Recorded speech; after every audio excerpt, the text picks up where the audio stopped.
श्री गणेशाय नमः। आप सभी का हमारे YouTube चैनल खुशी ज्ञान सागर में हार्दिक स्वागत है। प्रिय श्रोतागण, आज बुधवार के दिन आइए सुने गणेश जी की पौराणिक कथाएं और साथ में सुनेंगे धन समृद्धि प्रदान करने वाली, बरकत देने वाली माता अन्नपूर्णा की कथा। तो इन कथाओं को श्रद्धा और भक्ति के साथ पूरा अवश्य सुनिएगा। प्रेम से बोलिए श्री गणेश भगवान की जय। बहुत समय पहले की बात है। एक गांव में एक भाई बहन रहते थे। भाई बहुत गरीब था, पर उसकी बहन पैसे वाली थी। जब बहन के ननद का विवाह था, तब बहन ने ना तो अपने भाई को विवाह में आने का निमंत्रण दिया और ना ही कोई चिट्ठी भेजी। भाई को बाहर वालों से पता चला कि उसके बहन के ननद का विवाह है। भाई ने अपने गांव वालों को बताया। तब गांव वालों ने अपने घर से चुनरी, बिछिया और साड़ी जैसा जिनसे बन पाया कन्या के लिए दिया। भाई सारा सामान लेकर बहन के गांव पहुंचा।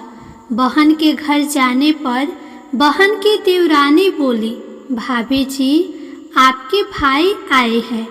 बहन ने पूछा, कैसे आए हैं और क्या पहना है? तब देवरानी ने कहा, पैदल आए हैं, फटी पगड़ी, फटी धोती पहने हैं। बहन बोली, मेरे ससुर हवेली के सामने दुकान में बैठे हैं, मुझे शर्म आती है। भाई को बोलो पीछे के दरवाजे से आए। भाई के आते ही बहन ने भाई को एक कमरे में बंद करके बाहर से ताला लगा दिया। एक तरफ लड़की का विवाह हो रहा था, गाजे बाजे बज रहे थे, अतिथियों को भोजन कराया जा रहा था और दूसरी तरफ भाई को कोई पानी तक पूछने वाला न था।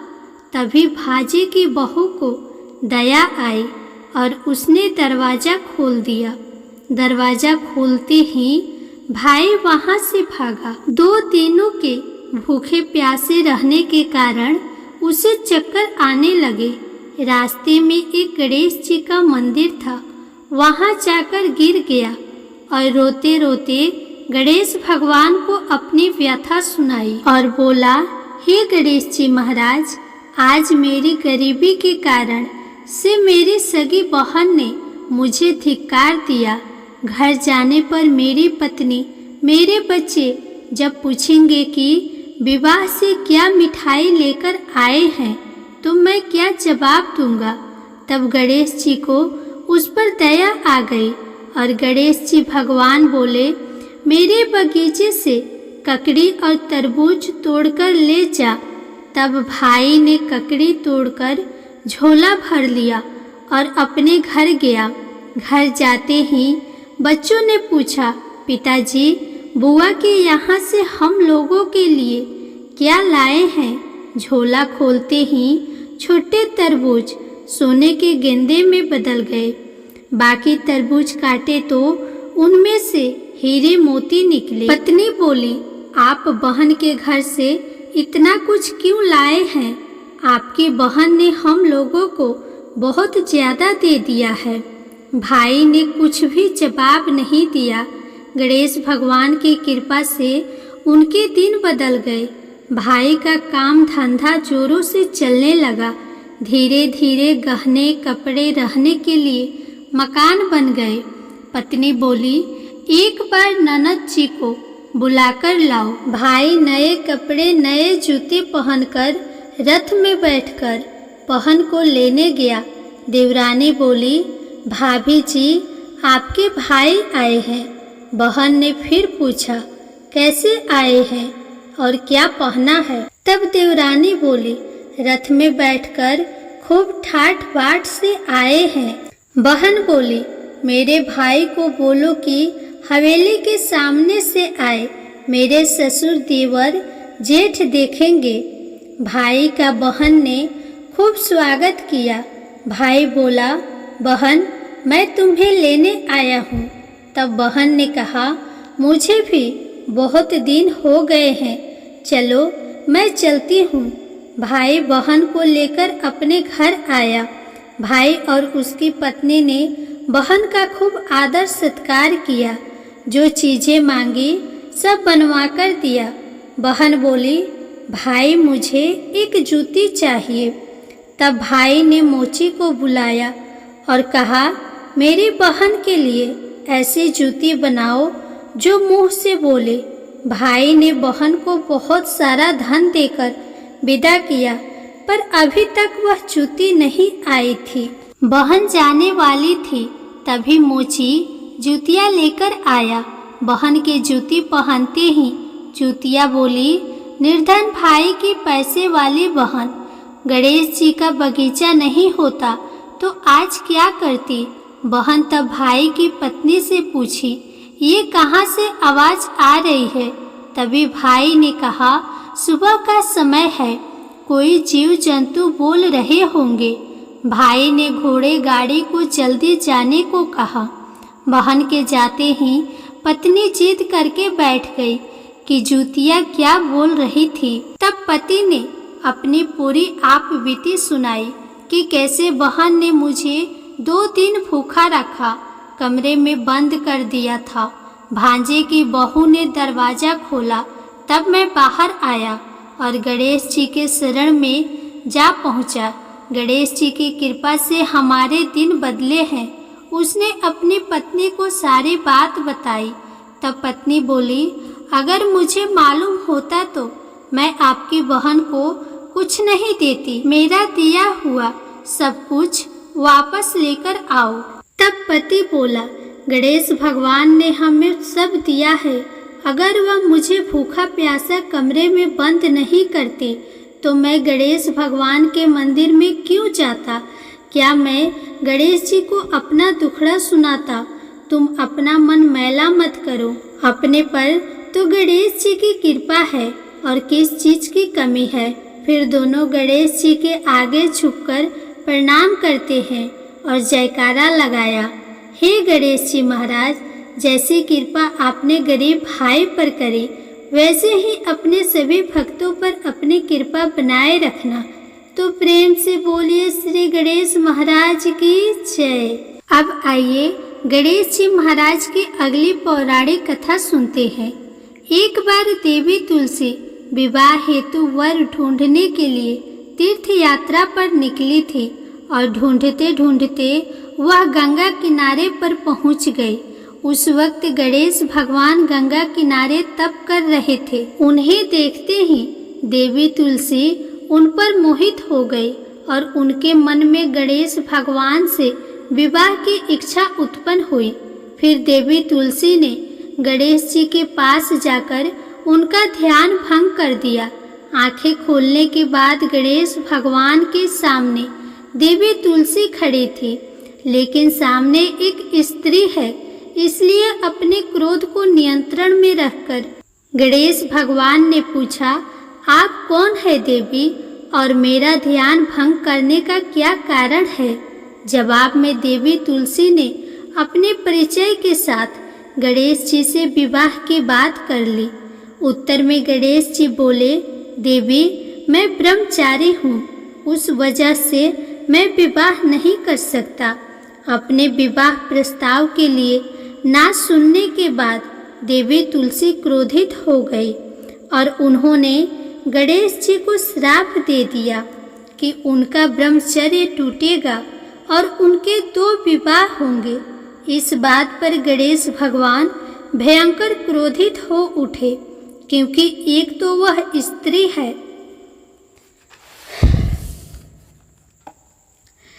इसलिए ध्यान भंग करने पर भी गणेश जी ने कुछ नहीं कहा और इतनी विनम्रता से बात करने पर भी उन्हें श्राप दिया गया। फिर गणेश जी ने भी देवी तुलसी को श्राप दिया कि तुम्हारा विवाह शंखचूड़ नाम के असुर के साथ होगा। एक देवी होकर भी उनका विवाह एक राक्षस से होगा। ये जानकर देवी तुलसी विचलित हो गई और विनायक जी से इस कठोर श्राप से मुक्ति दिलाने की क्षमा याचना करने लगी। फिर गणेश जी को तुलसी देवी पर दया आ गई। वह बोले कि मेरा श्राप तो बदल नहीं सकता, वह तो सच होकर ही रहेगा, लेकिन अगले जन्म में तुम एक पेड़ बनोगे और भगवान विष्णु जी की अति प्रिय होगी। उनकी पूजा में भी तुम्हारा एक महत्वपूर्ण स्थान होगा और कलयुग के इंसान को तुम मोक्ष का मार्ग दिखाओगी। लेकिन तुमने मेरा तप भंग किया है और मुझे ब्रह्मचारी होकर भी 2 विवाह का श्राप दिया है, इसलिए मेरी किसी भी प्रकार की पूजा में तुम निषिद्ध होगी। इस प्रकार देवी तुलसी गणेश भगवान की पूजा में निषिद्ध हो गई। तो प्रेम से बोलिए श्री गणेश जी महाराज की जय। अब आइए सुनते हैं गणेश जी की विवाह की कथा। गणेश भगवान का मुख हाथी का है और एक दांत टूटा हुआ है। इन्हीं 2 कारणों की वजह से उनका विवाह नहीं हो पा रहा था। इस बात से गणेश महाराज अक्सर नाराज रहा करते थे। एक दिन एक देवता के आग्रह पर विनायक जी उनके विवाह में अपनी उपस्थिति दर्शाने गए थे। विवाह स्थल पर पहुंचने के बाद कुछ देवताओं ने मिलकर गणेश भगवान का समय पर विवाह न होने के कारण उपहास किया, जिससे गणेश जी बहुत ही अधिक नाराज हो गए। उसी दिन उन्होंने ठान लिया कि जब तक मेरा विवाह नहीं होता तब तक मैं किसी भी देवता का विवाह होने नहीं दूंगा। गणेश भगवान के पास विवाह और अन्य संदेश लाने का काम उनके प्रिय वाहन मूषक राज करते थे। अब मूषक राज जब भी किसी देवता के विवाह का समाचार लाते तब गणेश जी उसे आदेश देते और मूषक राज अपनी सेना के साथ जाकर उस विवाह के मंडप को गिराकर तहस नहस करते एवं बारातियों को भी भगा देते। इस तरह गणेश जी और मूषक राज की मिली भगत की वजह से किसी भी देवता का विवाह नहीं हो रहा था। गणपति जी के व्यवहार से तंग आकर सभी देवी देवता भगवान शिव और माता पार्वती जी के पास पहुंच गए और इस विराट समस्या का समाधान मांगने लगे। भगवान शिव और माता पार्वती ने कहा कि इसका हल तो आपको केवल ब्रह्मा जी के पास ही मिल सकता है। कृपा करके आप ब्रह्मलोक को जाएं। माता पार्वती और महादेव को प्रणाम करके सभी देवी देवता ब्रह्मा जी के पास प्रकट हुए। देवताओं की समस्या को ठीक से सुनने के बाद ब्रह्मा जी ने अपनी योग शक्ति से 2 कन्याओं का निर्माण किया। इन दोनों कन्याओं का नाम था रिद्धि और सिद्धि। वह दोनों ब्रह्मा जी की मानस पुत्रियां थीं। उन्हें लेकर ब्रह्मा जी गणेश महाराज के पास गए और उनसे अपनी पुत्रियों को ज्ञान एवं शिक्षा प्रदान करने का निवेदन करने लगे। ब्रह्मा जी का मान रखने के लिए एकदंत भगवान ने रिद्धि और सिद्धि को शिक्षा देना आरंभ किया। फिर उस दिन के बाद से जब भी मूषक राज किसी विवाह की खबर लेकर आते, उस वक्त रिद्धि और सिद्धि गणेश जी को अपनी बातों में उलझा कर रखती थी। इस तरह गणेश जी का ध्यान किसी और विषय पर रहता और दूसरी तरफ देवताओं का विवाह संपन्न हो जाता। एक दिन बुद्धि के देवता भगवान गणेश जी को यह बात समझ आ गई, लेकिन उनके क्रोध में आने से पहले ही ब्रह्मदेव अपनी दोनों पुत्रियों के साथ वहां पर प्रकट हो गए। रिद्धि और सिद्धि को सामने देखते ही गणेश जी का क्रोध बढ़ने लगा, किंतु विनायक जी के मुख से कोई भी शब्द निकलने से पहले ही भगवान ब्रह्मदेव ने कहा, आपने स्वयं ही मेरी पुत्रियों को शिक्षा दी है और अब मुझे इन दोनों के विवाह योग्य कोई वर नहीं मिल रहा। मेरी आपसे विनती है कि आप ही रिद्धि और सिद्धि से विवाह करके मुझे धन्य कीजिए। परम पिता ब्रह्मा देव जी की शांत वाणी को सुनकर गणेश का क्रोध शांत हो गया और वे उस विवाह प्रस्ताव के लिए हंसी खुशी राजी हो गए। विवाह के बाद अपनी दोनों पत्नियों से उन्हें 2 पुत्र प्राप्त हुए, जिनका नाम रखा गया शुभ और लाभ। तो प्रेम से बोलिए श्री गणेश भगवान की जय। आइए अब सुनते हैं गणेश जी की पूजा पाठ में सुनी जाने वाली अगली पौराणिक कथा। एक गांव में एक सेठ और सेठानी रहते थे। वे बहुत ही धार्मिक प्रवृत्ति के थे और वे गणेश जी के अनन्य भक्त थे। वे दोनों बिना चूके हर बुधवार को गणेश जी का व्रत रखते थे और शाम को ब्राह्मणों को भोजन कराने के बाद अपना व्रत खोलते थे। सेठ जी का काफी बड़ा परिवार था। वे सब आपस में बड़े प्यार और भाईचारे से रहते थे, लेकिन सेठानी और सेठ की कोई संतान नहीं थी। इस विषय पर परिवार और गांव के लोग आपस में बहुत बातें किया करते थे। सभी लोग सेठानी को बांझ बुलाते थे। ये सभी बातें सुनकर सेठ और सेठानी बहुत दुखी होते थे। एक बुधवार के दिन सेठ और सेठानी भगवान गणेश जी की पूजा संपन्न करा के मंदिर से बाहर आ रहे थे। तभी उन्हें सीढ़ियों पर एक छोटा सा बच्चा अकेले बैठा हुआ दिखा। बालक को देखते ही दोनों उसके पास गए और पूछा कि तुम्हारे माता पिता कहाँ हैं? लेकिन बच्चे ने अभी तक बोलना नहीं सीखा था, इसीलिए वह बोल ही नहीं पाया। पर दोनों सेठ और सेठानी बच्चे के पास शाम तक बैठे रहे। तब तक पंडित जी और सेठ जी और उनके नौकरों ने आसपास जाकर बच्चे के माता पिता को खोजने की कोशिश की, लेकिन उन्हें बच्चे के माता पिता या बच्चे खोने की कोई खबर ही ना मिली। फिर पंडित जी ने सेठ और सेठानी को वह बच्चा अपने घर ले जाने के लिए कह दिया। साथ में यह भी कहा कि अगर बच्चे के माता पिता यहाँ पर आते हैं तो मैं स्वयं उन्हें आपके पास ले आऊँगा। तब सेठ और सेठानी की खुशी का ठिकाना नहीं रहा। वे दोनों खुशी खुशी उस नन्हे बालक को अपने साथ लेकर गए। सेठानी ने बच्चे का नाम अपने आराध्य भगवान श्री गणेश जी के नाम पर गणेश रख दिया और बड़े ही प्यार और दुलार से उसका पालन और पोषण करने लगे। कुछ दिनों के बाद उसी गांव में एक ठग पति पत्नी आए। उनका इरादा गांव के सबसे अमीर आदमी को ठगने का था। वे दोनों ठग गणेश मंदिर के सीढ़ियों पर बैठकर सोच विचार कर रहे थे। तभी वहां पर पंडित जी आ गए और गांव में अनजान लोगों को देखते ही उनसे पूछा कि क्या आपका बच्चा खो गया है?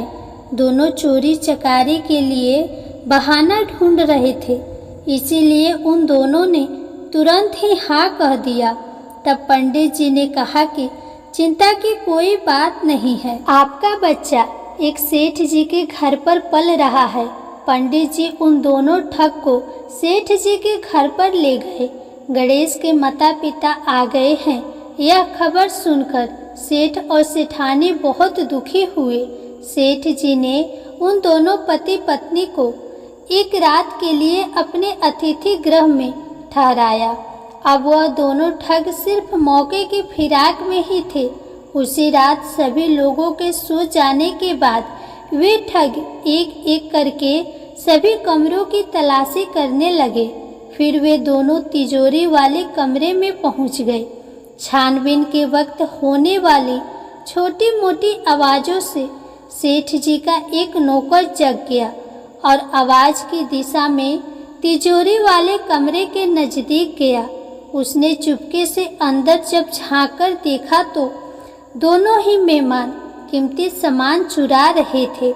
नौकर ने यह देखते ही धीरे से उस कमरे के बाहर की कुंडी लगा दी और चोर चोर बोलकर पूरे घर में हल्ला मचा दिया। शोरगुल की आवाज़ सुनते ही घर के सभी लोग इकट्ठा हो गए।